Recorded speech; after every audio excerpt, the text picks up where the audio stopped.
Hi everyone. Jamun fruits ఏ విధంగా తింటే టేస్టీగా ఉంటాయో చెప్తాను, చూసేయండి.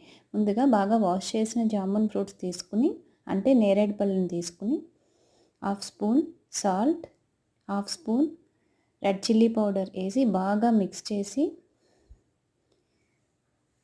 ఈ విధంగా చూపించిన విధంగా బాగా మిక్స్ చేసి తీసుకోండి. చాలా టేస్టీగా ఉంటాయి. ఈ విధంగా ట్రై చేయండి. ఎప్పుడు నార్మల్గానే కాకుండా ఈ విధంగా ట్రై చేసి చూడండి, చాలా టేస్టీగా ఉంటాయి. ఇలాంటి మంచి వీడియోస్ కోసం మన ఛానల్ని సబ్స్క్రైబ్ చేయండి. లాస్ట్ వీడియోలో జామున్ ఫ్రూట్స్ యొక్క బెనిఫిట్స్ను పెట్టాను, అది కూడా వాచ్ చేయండి. Thanks for watching.